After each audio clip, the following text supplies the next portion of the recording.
வாழ்க வளமுடன். ஓம் நமச்சிவாய. அனைத்து தமிழ் உள்ளங்களுக்கும் வணக்கம்.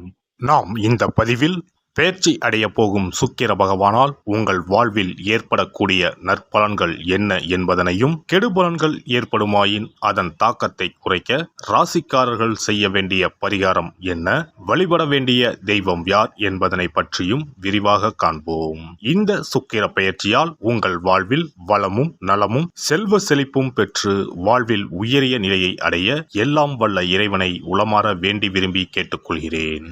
நிகழும் ஸ்ரீ மங்களகரமான சோபகிருது ஆண்டு தமிழ் மாதம் மாசி 25ஆம் தேதி, ஆங்கில மாதம் மார்ச் 8ஆம் தேதி அன்று மகர ராசியில் இருந்து கும்பராசிக்கு இடப்பெயர்ச்சி அடைகிறார் சுக்கிர பகவான். ஏற்கனவே கும்பத்தில் அமர்ந்துள்ள சனியுடன் இணைகிறார் சுக்கிர பகவான். 30 ஆண்டுகளுக்கு பிறகு கும்பத்தில் சனி சுக்கிரன் கூட்டணி சேரப்போகிறது. அதே போல மார்ச் 15ஆம் தேதி செவ்வாய் பகவான் கும்பராசியில் இணைகின்றார். 75 ஆண்டுகளுக்கு பிறகு சனி பகவான், சுக்கிர பகவான், செவ்வாய் பகவான் ஒன்று சேர்கின்றனர். வெவ்வேறான குணாதிசயம் கொண்ட இவர்கள் உங்கள் வாழ்வில் பல மாற்றங்களை கொண்டு வரப்போகின்றனர். துலாம் ராசி அன்பர்களே, சுக்கிர பகவான் உங்கள் ராசிக்கு பூர்வ புண்ணிய ஸ்தானத்தில் இடப்பெயர்ச்சி அடைகிறார். வேலை இல்லாதவர்களுக்கு நல்ல சம்பளத்துடன் மனதிற்கு பிடித்த வேலை அமையும். வெளிநாடு சம்பந்தமான வேலை வாய்ப்புகளும் கிடைக்கும். எண்ணிய எண்ணங்கள் அனைத்தும் நிறைவேறும். காதலை வெளிப்படுத்த அருமையான காலகட்டம் இதுவாகும். இளம் நிற ஆடைகளை அணிவதனால் மனதளவில் நம்பிக்கையும் நிம்மதியும் அடையலாம். நிதானமாக செயல்பட இது உதவும். பண வரத்து திருப்தி தருவதாக இருக்கும். குடும்பத்தில் மகிழ்ச்சி நிலவும்.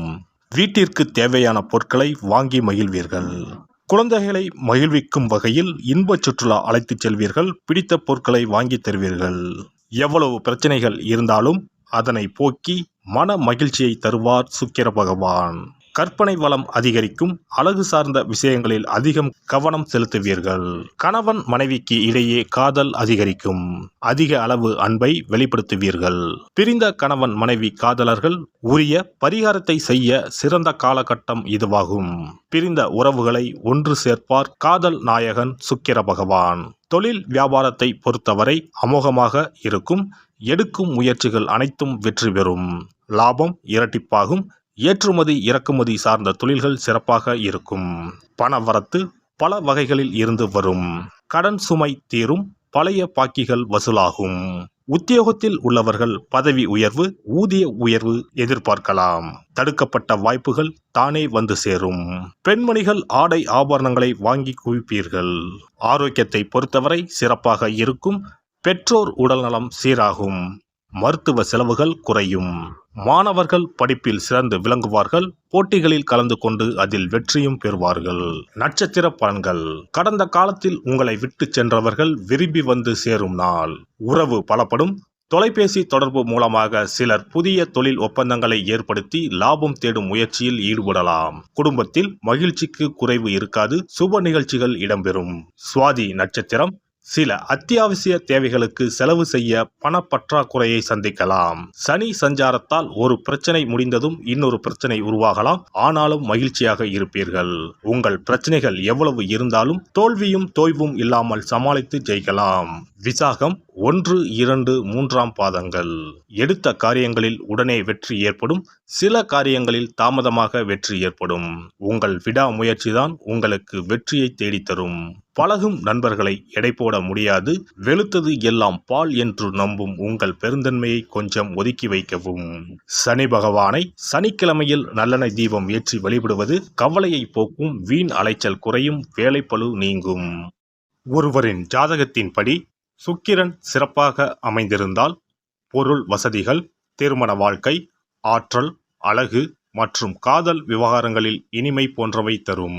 ரிஷபம் மற்றும் துலாம் ராசி அதிபதியான சுக்கிரன் மீன ராசியில் உச்சம் பெற்றும் கன்னி ராசியில் நீச்சமும் பெறுவார். சுக்கிர பகவான் மோசமான நிலையில் அமர்ந்திருந்தால் வாழ்க்கையில் பல சிக்கல்களை எதிர்கொள்ள வேண்டியிருக்கும். சில அமைப்புகள் வறுமைக்கு வழிவகுக்கும். மோசமாக அமைந்த சுக்கிரனால் திருமண வாழ்க்கையில் பிளவு ஏற்படலாம். குழந்தை பெற்றுக்கான திறன் குறையும். சுக்கிர வழிபாடும் மகாலட்சுமி ஆராதனையும் செய்து வர சொந்த வீடு அமைவது நிச்சயம். சுபிட்சம் கிடைப்பது உறுதி. மகாலட்சுமி தாயாரை வணங்கி வந்தால் சுக்கிர யோகம் கிடைக்கப் பெறலாம். இல்லத்தில் சுபிட்சம் நிறைந்திருக்கும். பணம் இல்லாமலே வங்கி முதலான கடனை கொண்டு வீடு கட்டும் யோகமும் பலருக்கு உண்டு. அதேபோல் பணம் காசுக்கு குறைவே இல்லை என்று இருப்பவர்களுக்கு சொந்தமாக ஒரு வீடு கட்ட ஆசை இருந்தாலும் யோகம் அமையாமல் தள்ளி போவதும் உண்டு. சொந்த வீடு எனும் யோகத்தை தந்தருள்பவர்தான் வாஸ்து பகவான். பொதுவாகவே கட்டிடக்காரன் என்று சுக்கிர பகவானை சொல்லுவார்கள். சுக்கிர யோகம் ஒருவருக்கு வந்துவிட்டால் சகல சம்பத்துக்களும் கிடைப்பதற்கான வழிவகைகள் அமைந்துவிடும். சுக போகங்களுக்கு அதிபதியாக திகழ்பவர் சுக்கிர பகவான். வெள்ளிக்கிழமைகளிலும் ஞாயிற்றுக்கிழமைகளிலும் நவகிரகத்தில் உள்ள சுக்கிர பகவானுக்கு தீபமேற்றி 9 முறை நவகிரகத்தை வலம் வந்து வேண்டி வந்தால் சுகபோக வாழ்க்கையை தந்தருள்வார் சுக்கிர பகவான். ஒருவருடைய ஜாதகத்தில் சுக்கிர பகவான் உச்சமாக இருந்தால் இந்திரலோகத்துக்கு இணையான மிக பிரம்மாண்டமான வீடு அமையும் என்பது ஐதீகம். சுக்கிர பகவானையும் மகாலட்சுமி தாயாரையும் உரிய ஸ்லோகங்கள் சொல்லி தொடர்ந்து வேண்டி வந்தால் வீடுமனை யோகம் நிச்சயம் அமையும் என்கிறது சாஸ்திரம். வெள்ளிக்கிழமை என்பதை சுக்கிர வாரம் என்று சொல்லுவார்கள். வெள்ளிக்கிழமைகளில் காலையும் மாலையும் விளக்கேற்றி சுக்கிர ஸ்லோகம் சொல்லியும் ஸ்ரீ மகாலட்சுமி சோஸ்திரம் பாராயணம் செய்தும் வர வேண்டும். ஸ்ரீ கனகதாரா சோஸ்திரம் பாராயணம் சொல்லியும் மகாலட்சுமி அஷ்டோத்திரம் சொல்லியும் வேண்டிக் கொள்ளலாம். அருகில் உள்ள ஆலயத்திற்கு சென்று நவகிரகத்தில் உள்ள சுக்கிர பகவானை மனதார வேண்டிக் கொண்டு 9 முறை சுற்றி வந்து பிரார்த்தனைகள் மேற்கொள்ள வேண்டும். அதேபோல் பெருமாள் கோவிலுக்கு சென்று மகாலட்சுமி தாயாருக்கு வெண்மை நிற மலர்கள் சார்த்தி லட்சுமி அஷ்டோத்திரம் கனகதாரா சோஸ்திரமும் ஜபித்து பிரார்த்தனைகளை தாயாரிடம் வைத்து வேண்டி வழிபட வேண்டும். வேண்டியதையெல்லாம் தருவார் தாயார். மகாலட்சுமி தாயாரை வணங்கி வந்தால் சுக்கிர யோகம் கிடைக்க பெறலாம். இல்லத்தில் சுபிட்சம் நிறைந்திருக்கும். புது வீடு பால் காய்ச்சும் யோகமும் உண்டாகும். ஜாதகத்தில் சுக்கிரன் வலுவாக இல்லையெனில் வெள்ளிக்கிழமைகளில் சுக்கிர பகவானுக்கு மிகவும் விருப்பமான வெள்ளை அல்லது இளஞ்சிகப்பு ஆடைகளை அணிய வேண்டும்.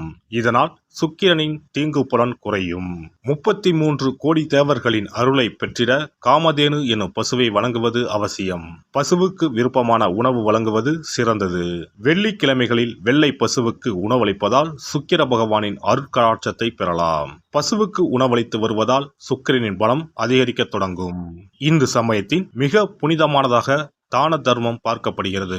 சுக்கிரனின் அருள் பெற வெள்ளிக்கிழமைகளில் கோவிலுக்கு சென்று வழிபட்டு வருவது நல்லது. உங்களால் முடிந்த அளவுக்கு தான தர்மங்கள், அன்னதானம், நன்கொடைகள் வழங்குவது மிக நல்லது.